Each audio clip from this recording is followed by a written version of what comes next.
유럽연합이 기후위기에 대응하기 위해 탄소 국경 조정 제도를 시행하기로 했다고 합니다. 이 산업계 입장에서는 환경 규제가 더 강화되는 셈인데요. 우리가 주목해야 할 점은 뭐가 있을까요? 지구생활백서 사단법인 넥스트에서 미디어 총괄하고 있는 윤지로 수석과 함께하겠습니다. 안녕하세요. 네, 안녕하세요. 탄소 국경 조정 제도. 네. 탄소 국경세라고 불렀던 그거하고 같은 개념인 겁니까? 네, 맞습니다. 아, 그렇군요. 네. 근데 명칭이 원래부터 이렇게 쓰여졌던 거예요? 아니면 탄소 국경세라고 하는 거를 그냥 알기 쉽게 풀기 위해서 그렇게 했던 겁니까? 그러니까 탄소 국경 조정 제도라는 게 공식 명칭이고요. 이거를 이제 언론에서 그냥 쉽게 탄소 국경세라고 했었죠. 근데 요새는 이제 탄소 국경 조정 제도라고 이제 부르고 있습니다. 근데 탄소 국경세라고 하는 게 사실 더 직관적이긴 한데요. 맞아요. 어떤 제품이 그러니까 그 국경을 넘어갈 때 환경 규제가 거기에 걸린다는 뜻이잖아요. 네, 맞아요. 어떤 게 문제가 되는 겁니까? 그러니까 이제 이게 이 제도를 쉽게 말씀드리면 예. 이런 거예요. EU가 EU 우리 기업들은 예. 우리 이 EU 영내에서 굉장히 기업 활동할 때 탄소 비용 많이 내거든. 그러니까 너네들도 우리만큼 탄소 비용 내라고 하는 제도예요. 그러니까 이제 탄소 비용을 내라라고 하는 것. 이 탄소 비용을 사실 내는 제도는 이미 있어요. 예를 들면 배출권거래제라든가 그렇죠. 아니면 탄소세 이런 제도는 있는데 네. 이 제도에서 이제 특징은 뭐냐면 바로 우리만큼 EU만큼 내라고 하는 이 부분인 거예요. 우리 EU 내에 있는 영내에 있는 뭐 기업들은 굉장히 강력한 규제를 받고 있고 그쵸. 그것 때문에 사실 생산 비용도 더 많이 올라갈 수밖에 없는 네. 이런 불리한 게임을 하고 있어. 네. 근데 당신들은 그렇게 하지 않잖아. 네, 맞습니다. 그거에 상응하는 세금 물릴 거야. 이렇게 되는 거예요. 그렇죠. 왜냐하면 그러니까 유럽 기업은 만약에 똑같은 동일한 제품을 동일한 양만큼 생산한다고 할 때 EU에서는 한 100만큼을 만약에 돈을 내야 돼요. 비용을. 예. 근데 보니까 중국이나 한국에서는 뭐 한 30만 내면 된다라고 하면 예. EU 기업들이 나 그러면은 저기 가서 중국 가서 공장 세울래 할 수도 있고 네네. 뭔가 가격 경쟁력에서 차이가 날 수가 있잖아요. 중국산 그렇죠. 제품, 한국산 제품이랑 그러니까 안 되겠네 이러면서 그러면은 그 중국에서 물건 만들어서 EU에다가 팔 때는 그 차액만큼 그러니까 여기가 100이고 저쪽이 30이면 70만큼 차액이 발생하잖아요. 네. 70만큼을 EU에다가 내라고 하는 제도입니다. 또 이런 게 있을 수 있잖아요. 친환경 에너지 써가지고 거기에 따르는 비용 부담을 또 기업도 일부 지는 거잖아요. 네. 결국 그 전기를 사용하는 거니까. 네. 근데 우리는 화석연료를 많이 써가지고 제품을 만들었다. 네. 그럼 그거하고 비례해 봤을 때 네. 화석연료가 그만큼 싸면 네. 거기에 따르는 세금을 더 물리는 뭐 이렇게도 되게 그렇게도 설명이 될 가능할 수 있겠네요. 될 수 있죠. 있는데 지금 현재 이 이제 시행하기로 한 요 탄소 국경 조정 제도는 뭐 전력이라든가 열을 사용하는 부분은 일단 제외를 하고 그냥 공장 만들 때 원료를 투입해서 배출하는 그 배출량에 대해서만 이제 따지기로 했습니다. 그럼 이렇게 하기로 그냥 최종적으로 확정이 된 겁니까? 말이 나온 지는 꽤 오래됐는데 네. 본격적으로 도입이 됐다는 얘기는 제가 못 들은 것 같아서. 네, 이게 논의가 처음 이제 됐던 게 EU도 국가랑 비슷해요. 정부에서 법안을 발의하고 국회에서 땅땅땅 해서 이제 최종 통과시키면 예. 되는 건데, 그러니까 EU의 정부에 해당하는 게 EU 집행위라고 하는 곳인데 거기서 2021년 7월에 이 초안을 마련했어요. 그러면서 지금까지 계속 뭐 여기저기서 이렇게 막 논의도 거치고 이러다가 네. 그러니까 지난주 수요일 날 이제 우리 국회에 해당하는 EU 이사회를 통과를 한 거죠. 그러니까 우리로 치면 국회에서 표결 다 거쳐서 이제 최종 법이 된 겁니다. 네. 그래서 2026년부터 EU에다가 철강, 알루미늄, 시멘트, 비료, 전력, 수소 이렇게 6개를 수출하는 기업은 EU 기업과 동일한 수준의 탄소 비용을 내야 됩니다. 그러면은 지금은 2023년이잖아요. 예. 그럼 2026년 시행 전까지는 뭐를 하느냐. 당장 탄소 비용을 내진 않지만 대신 우리 기업, 우리 제품 에서는 탄소 배출이 이만큼 돼라고 의무적으로 보고를 해야 됩니다. 그래야지 세금을 물릴 수 있으니까. 그쵸. 다른 나라 뭐 들어오는 제품에 대해서 비교가 가능해지니까. 그렇죠. 네. 그럼 3년밖에 안 남은 거잖아요. 그렇죠. 네. 그럼 뭐 우리 입장에서 발등에 불 떨어진 거나 다름이 없을 것 같은데 네. 걱정 좀 되는데요. 혹시 다른 나라들은 반발하지 않나요? 이것도 또 달리 말하면 무역 장벽을 쌓는 것이나 다름이 없는 거잖아요. 네, 맞습니다. 그래서 사실 뭐 우리나라도 그렇고 여러 나라에서 우려의 목소리를 내는 게 사실이에요.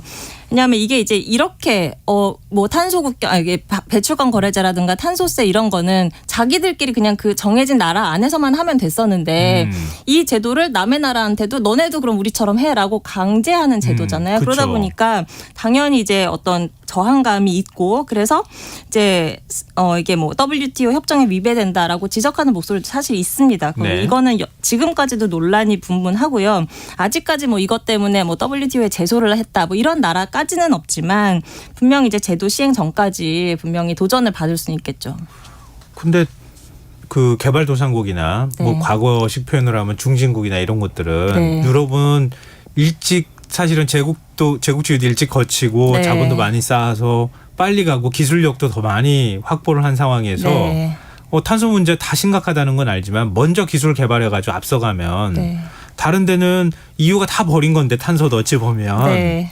다른 데는 뒤늦게 경제 개발하려고 하는데 이렇게 무역 장벽 싸우면 이거 너무 불공평한 거 아니냐 이런 얘기 나올 법한데요. 그렇죠. 불공평할 수 있고요. 그래서 사실은 이렇게 만약에 이걸 제도를 시행해서 정말 탄소 국경세처럼 이게 걷어들이면 예. 이걸로 제3국에 지원해줘야 되는 거 아니냐 뭐 이런 얘기도 사실은 있긴 있어요. 예. 있는데 그러면 이게 그러면 정말 EU 기업들한테는 정말 너무너무 혜택이 되고 막 쌍수 들고 환영할 만한 그런 제도냐라고 하면은 사실은 유럽 기업도 이 제도가 도입됨으로 인해서 지불해야 될 비용이 늘어나기는 합니다. 이 부분은 조금 이제 집중해서 들으셔야 되는데요. 네. 이 제도는 유럽의 그 배출권 거래제랑 굉장히 밀접하게 엮여 있어요. 배출권 거래제는 다들 아시죠? 탄소 너네는 얼만큼 내 해서 만약에 그거보다 더 배출할 거면 배출권을 사오고 좀 배출을 덜 할 것 같으면 이거를 배출권을 팔고 이렇게 이제 시장에서 알아서 이제 배출량을 줄여가도록 한 제도인데 예.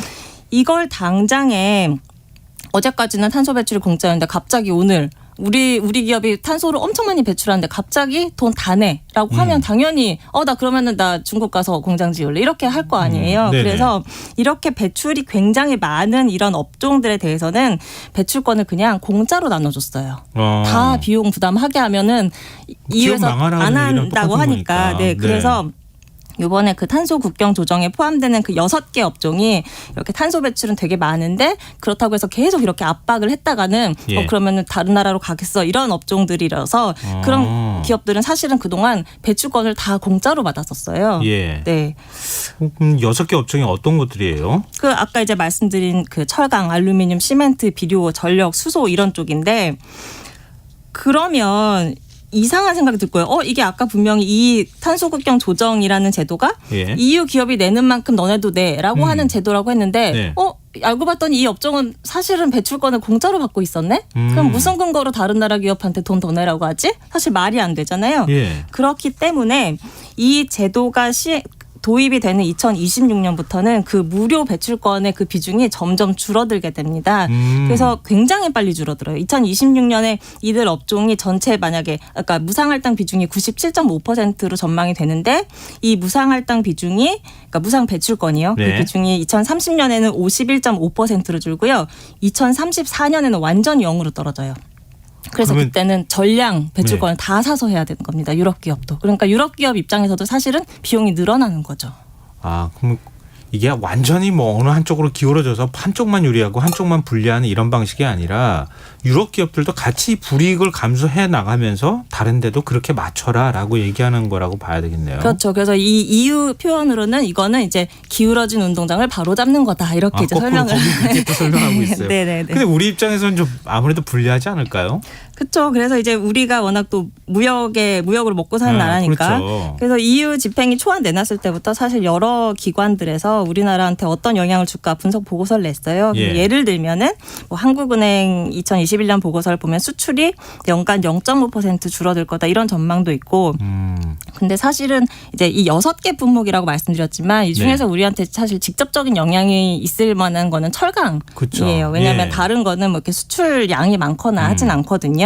그래서 철강이 좀 이제 주목을 해서 봐야 되는데 작년에 그 에너지경제연구원 보고서를 보면 네. 철강 쪽은 EU 수출액 중에서 한 8.1%를 탄소 비용으로 내야 될 거다 이렇게 분석을 하기도 했습니다.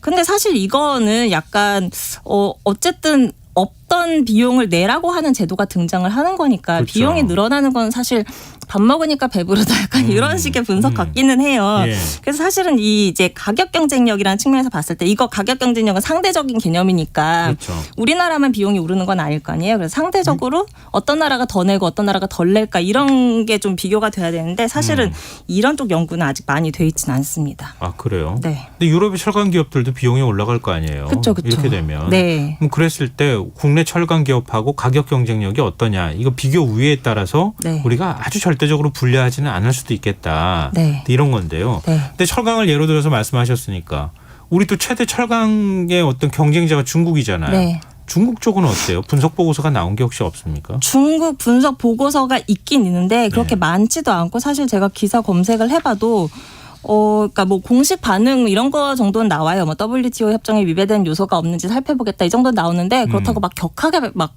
여기에 막 반대하고 하는 그런 수준은 아닌 것 같아요. 왜냐하면 그 중국도 마찬가지로 이 탄소국경 조정 제도에 적용을 받는 수출품 액수가 그렇게 크진 않거든요. 전체 중국이 EU에 수출하는 그 수출액 중에서 한 2% 미만이라고 해요. 그래서 단기적으로 막 이것 때문에 막 휘청하고 하는 정도는 아닌데 그럼에도 불구하고 철강은 한 톤당 $100 정도의 비용 상승이 있을 거다 이런 분석이 있어요.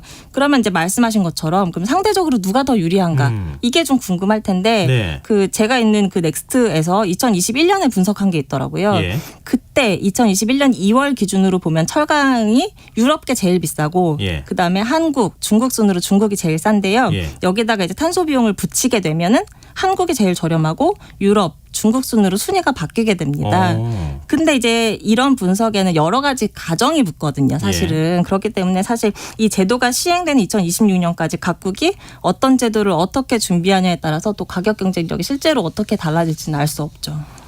그런데 환경 문제가 하나 기후 위기 문제가 끼어 들어가니까 네. 이 국제 무역에 대해서도 이렇게 복잡한 계산이 필요하구나. 네, 이 맞습니다. 생각이 되게 되는데 그럼 우리가 이 점에서 어떻게 뭘 준비해야 되는 겁니까? 뭐 예를 들면 철강을 생산할 때 지금은 용광로에다가 철강석이랑 석탄 넣어서 쇳물 뽑아서 만드는데 이게 네. 진짜 어마어마하게 온실가스 배출을 많이 해요. 네. 그래서 이 석탄 대신에 뭐 수소를 넣는다든가 아니면 전기로를 쓴다든가 하면 탄소 배출을 줄일 수가 있고 또 이 탄소 국경 조정이 유럽이 내는 만큼 내는 게 핵심이라 그랬잖아요. 예. 그러니까 우리가 만약에 유럽 수준만큼 강력한 배출권 거래제를 우리나라 안에서 운영을 한다면 유럽에 돈 안 내도 우리나라에서 그 탄소 비용을 내면 유럽에 돈 안 내도 되거든요. 예. 그러면 괜히 국부가 유출될 일이 없겠죠.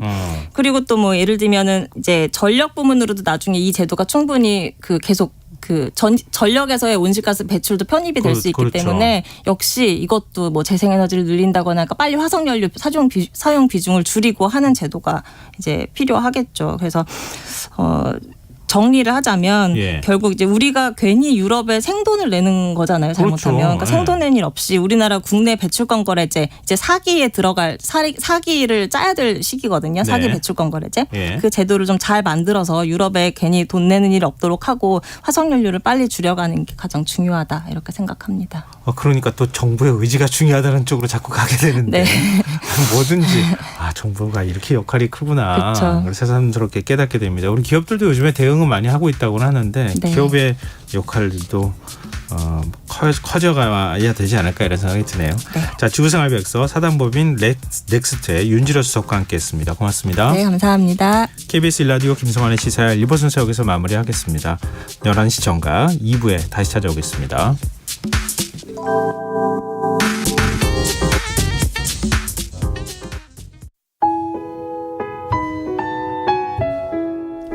청취자 여러분, 위기 가정을 찾아주세요.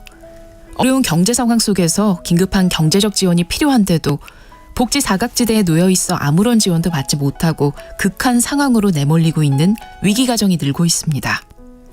KBS 강태원 복지재단에서는 가정의 달을 맞아